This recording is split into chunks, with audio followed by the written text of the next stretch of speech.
Part 1. Megan and Ken are deciding how they will spend the evening.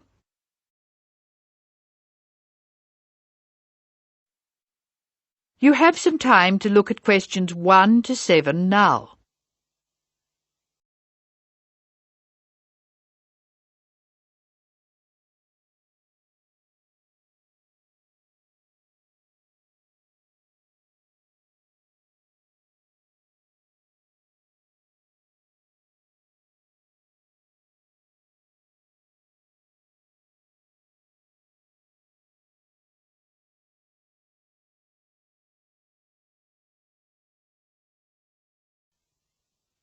Now we shall begin.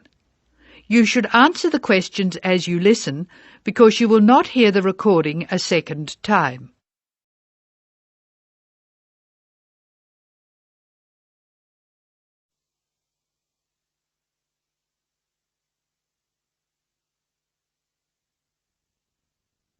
Now listen carefully and answer questions 1 to 7.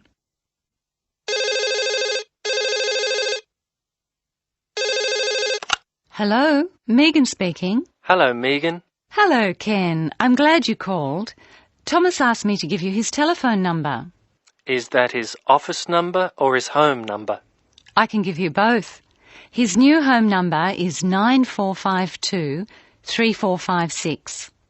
Would you like his office number? I think I have it. Does 97314322 sound right? That's it. But the home number is 9452-3456. He moved in last week. Good. I've got that. Now, what would you like to do? Well, I'd like to go dancing, but Jane's hurt her ankle, so she'd rather not. That's a pity. I guess it means she doesn't want to play tennis either. That's right. She says it's okay to go bowling if we don't expect her to do well. Okay, let's do it. I guess we can go dancing some other time. Well, I booked us some time at the bowling alley of Entertainment City. Do you know it? Is it on Smith Street? Down near the university? That's right. It's on the corner of Smith Street and Bridge Road. What time did you book for? The first booking I could get was 8 o'clock. Okay, it's 7 now. What do you want to do first? Well, I think we should leave now. We can meet at the bowling alley. I can't be that quick.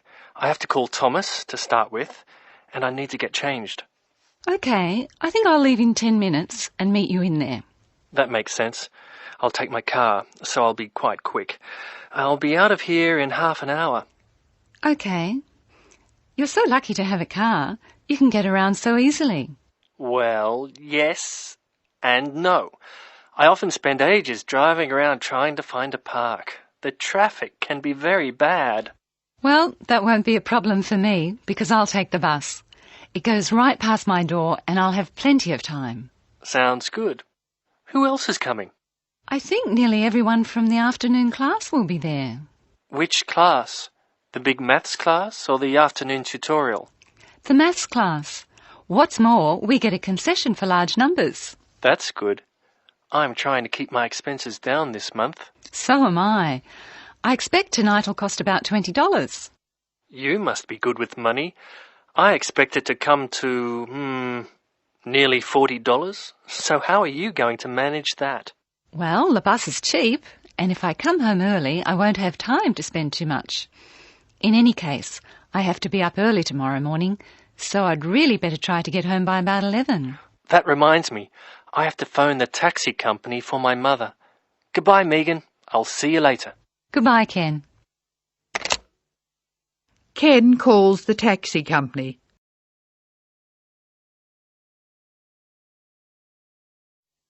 First, look at questions 8 and 9.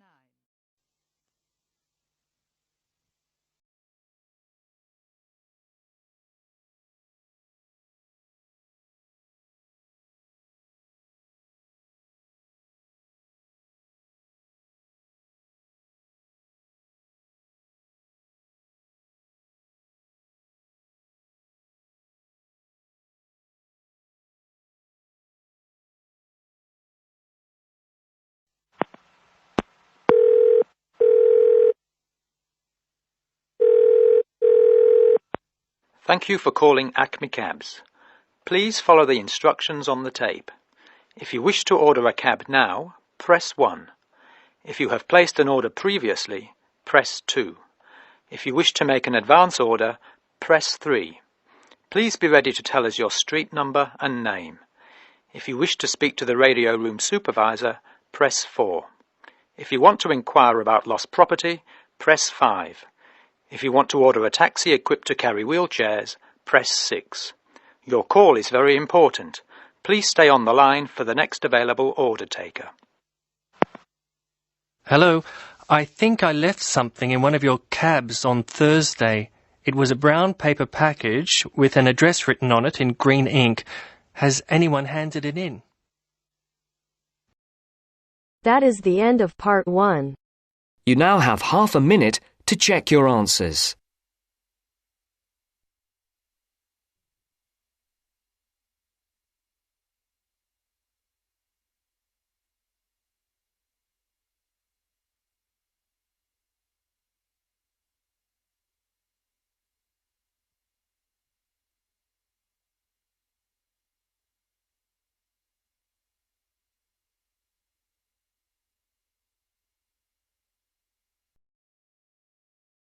Now turns to part 2.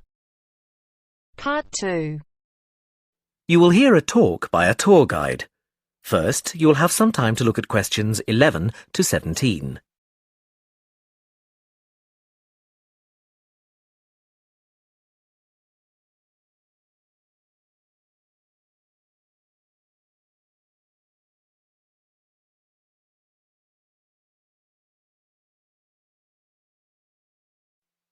Now listen carefully and answer questions 11 to 17. Welcome to San Fernando City Tours. I'm Mark, your tour guide. We have a lot to see in 3 hours, so make sure you're comfortable. We'll be traveling into the historical district first, and then into the town center. After that, it's out to the harbor, and we'll finish up at the lighthouse, just past the harbor. That will take us up to midday, and after that, you're free to do what you want. At the lighthouse, you'll have a chance to visit the tea room and take photographs of the magnificent coastline. Now, as we have only 3 hours, we won't be able to take you around the shopping district, but we think you'd prefer to look around the shops there in your own time anyway. San Fernando has some well-known tourist attractions, the lighthouse, for example, and the National Library. However, the little-known military museum is not to be missed. Be sure to visit before you leave. Now, there's a lot to do in San Fernando. Indeed, there really is something for everyone. For those who love the water, I can recommend a trip on the Seafarer, one of the most famous boats on the San Fernando River. It does an evening trip with a 3-course meal included. It's great fun for everyone, but especially for young people in their teens or 20s. After 9, there's a disco on the boat, and it gets really lively. Then there's a climbing wall near the town center. It's incredibly popular, with a large wall for expert climbers and a smaller wall for novices. There's a junior wall and a creche, so it's a great day out for those of you with kids. And if you like walking, there's some great walking tours. The City Sights tour is highly recommended, as is the walking tour by the coast. But that one's only for the fit, not really suitable for children or the elderly. For more mature people, or those less able to get around, I would suggest a tour around the vineyards. It can be done in the luxury of a coach, and it's a wonderful way to explore the region's wines. Before you hear the rest of the talk, you have some time to look at questions 18 to 20.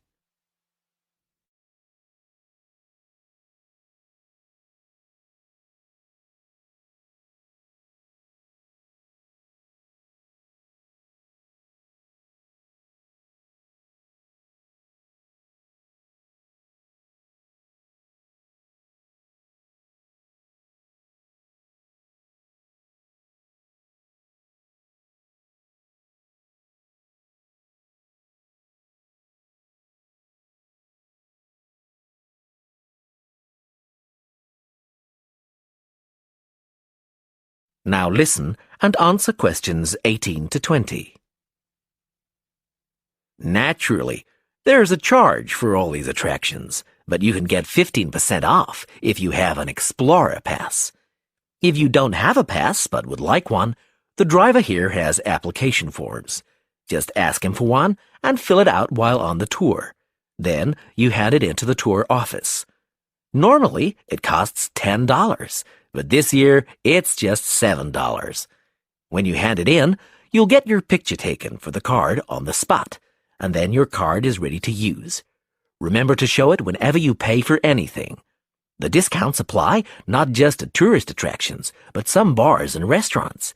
Basically, everywhere you see a red Explorer symbol. Ah, we're coming up to the historical district now. If you'd like to look at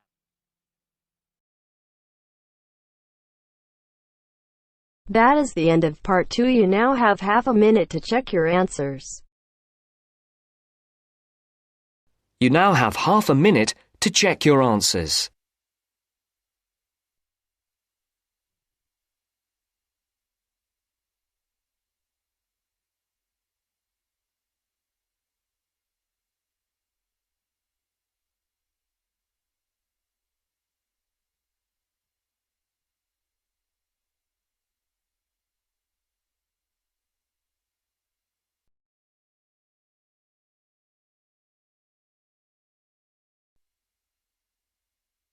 Now turns to part 3.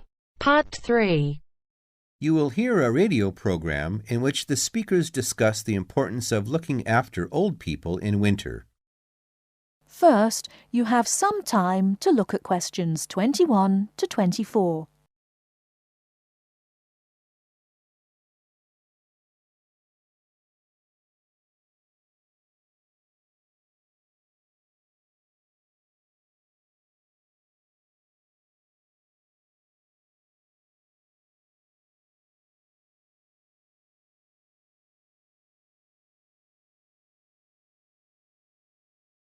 Now, listen carefully and answer questions 21 to 24. Now listen and answer the questions. Nobody likes cold weather, but for old people it can be particularly uncomfortable and dangerous. They can become cold without even noticing it. To keep warm, they may need help from friends and neighbors like you. To find out how we can help, we've invited a representative from the Social Service Department at the Town Hall to talk about the Winter Warmth Code campaign. Mr. Hastings, can I first ask you why it is so important to keep an eye on elderly people during cold weather such as we've been having lately? Yes. There are two main reasons. First, the old suffer from the cold more than the rest of us. They're not as active or strong as you and me, and it's harder for them to keep warm. This can lead to all sorts of complications. They have less resistance to infection. The quality of their lives is badly affected, and in extreme cases, they may need to be hospitalized. According to the newspapers, old people are actually dying of the cold. Is this true? I'm afraid it is. I said before there were two main reasons why we should keep an eye on old people. Well, the other major problem is that so many pensioners cannot afford to heat their homes properly. Before you hear the rest of the talk, you have some time to look at questions 25 to 30.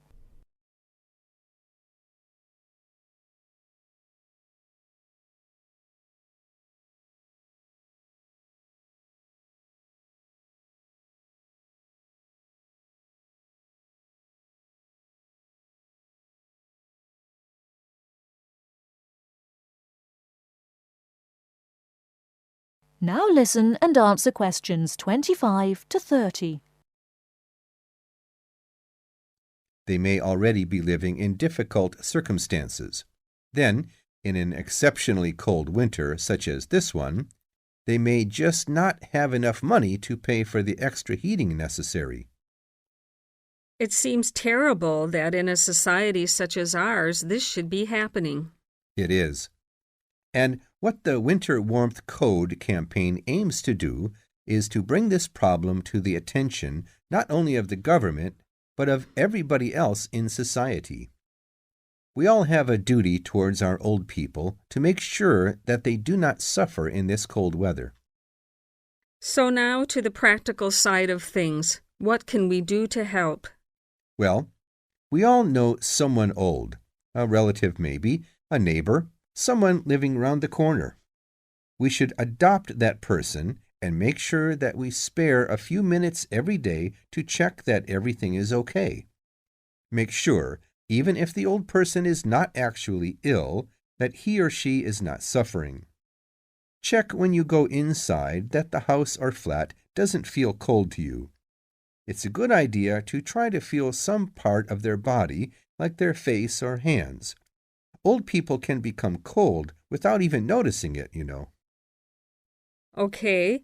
And if a person is too poor to afford to heat the house or flat?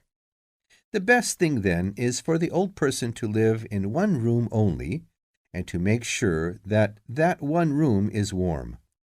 Check that the bed is on an inside wall. Move it yourself if necessary. Check the room for drafts.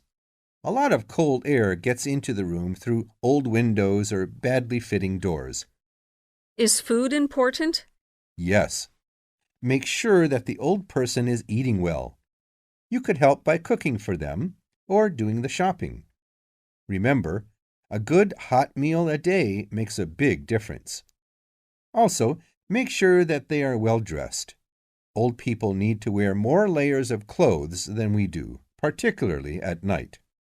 One last question, Mr. Hastings. Is there nothing the state can do to help? Oh, yes, indeed.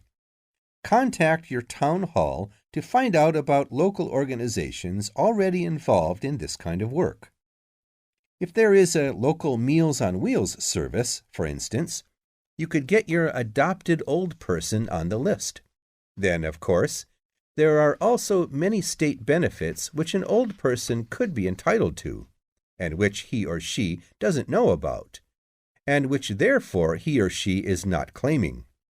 An extra problem here is that it can often be complicated, and old people don't like going to Social Security offices to fill in forms and all that. You can help by finding out for them what possibilities exist for claiming a little extra money from the government, then applying for it for them. That little extra could make all the difference.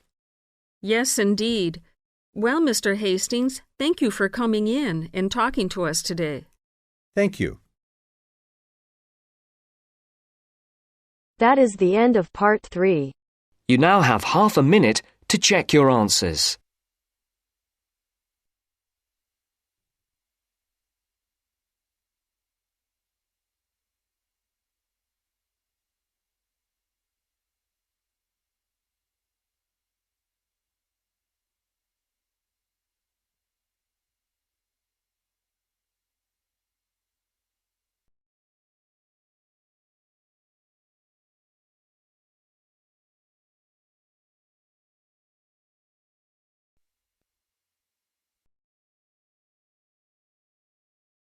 Now turns to part 4.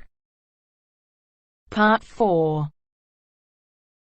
You will hear a media studies tutor giving a lecture about news sources. You now have 30 seconds to read questions 31 to 35.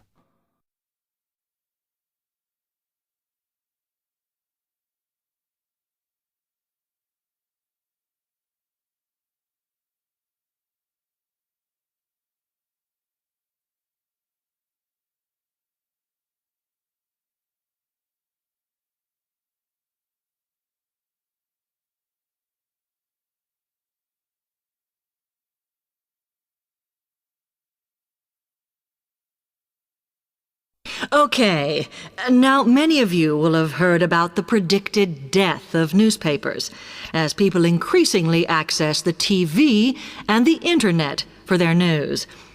Today, I want to look at the USA, which has very advanced news sources, to see if this is actually true. In the USA, the main news sources without doubt are TV, the Internet, and the press. That is, traditional newspapers. And although they are each surviving and growing, they are also changing.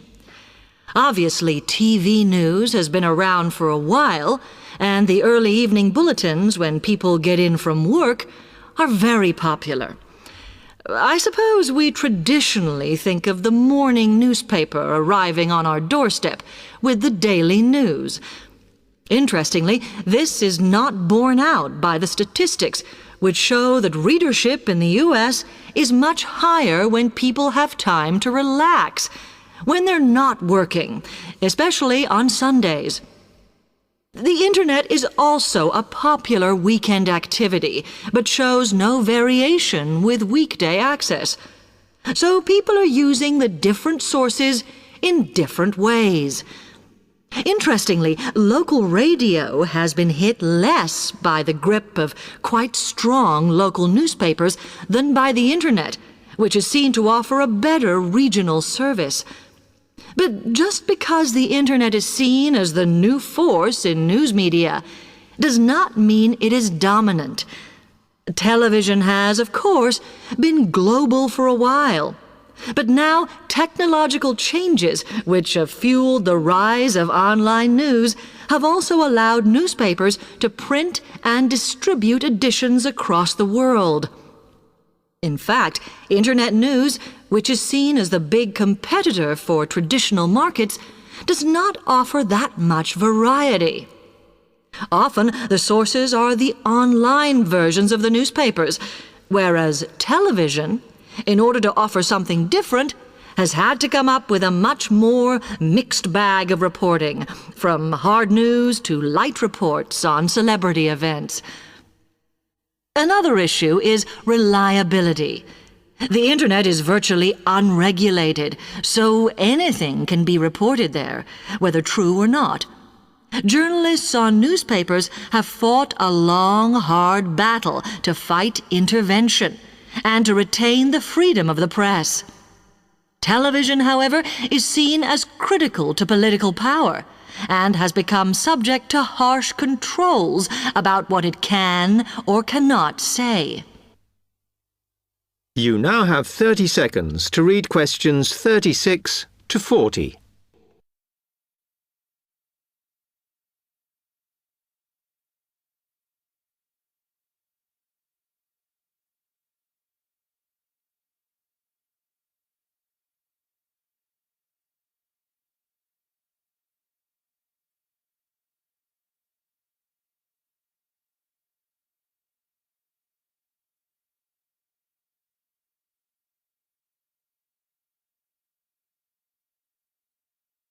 Now, one very critical factor in keeping newspapers alive and well in the USA has been their approach to advertising.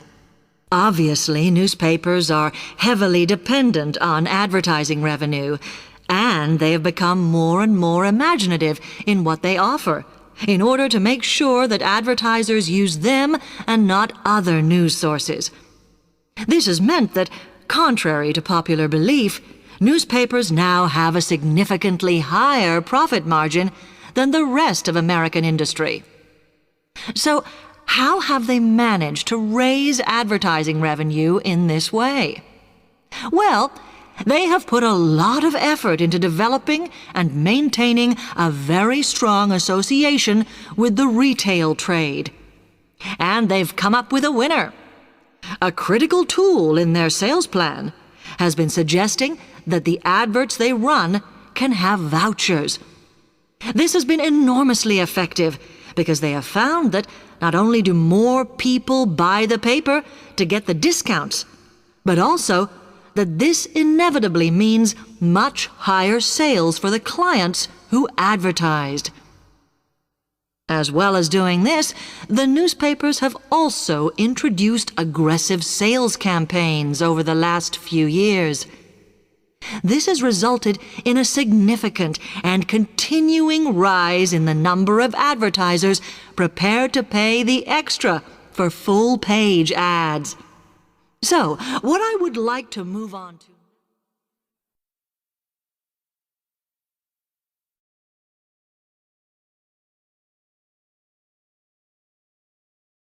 That is the end of part 4. You now have half a minute to check your answers.